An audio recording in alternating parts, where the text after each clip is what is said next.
Salam, hörmətli izləyicilər. Bildiyiniz kimi 1960-cı ilin sonlarına yaxın SSR ilə Çin arasında olan sərhəd münaqişələri var idi. Bu münaqişə əsasən ada üstündə gedirdi. Deməli, burada bir Donbask adası vardı. Ussuri çayının üzərində deməli yerləşən bir Donbask adası vardı.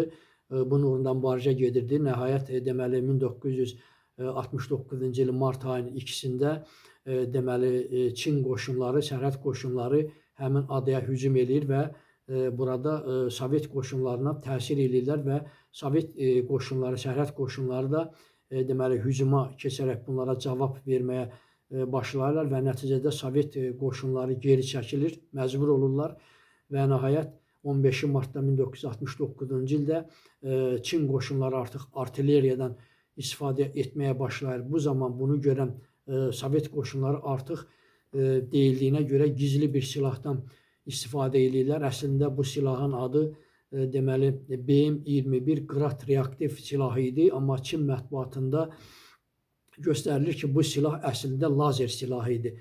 Bu silahdan istifadə etdikdən sonra deməli Çinlilər çox böyük itki verdilər.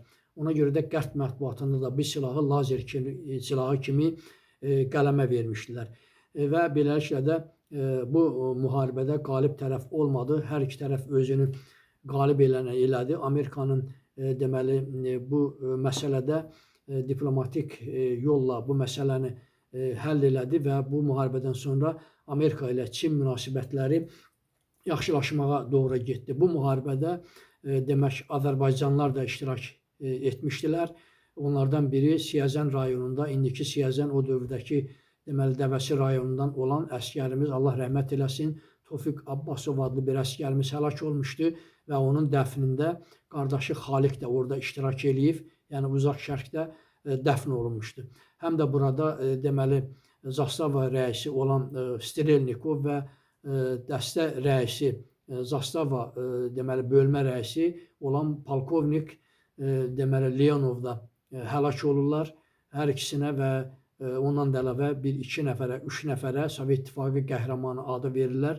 Onu da nəzərinizə çatdırım ki, polkovnik Leonov deməli Bakıda anadan olmuş bir hərbiçi idi və Zaqafqaziyadə xidmət eləmişdi. Sonradan uzaq şərqə deməli xidmətə göndərilmişdi. Allah rəhmət eləsin, kanalıma abunə olmağı unutmayın.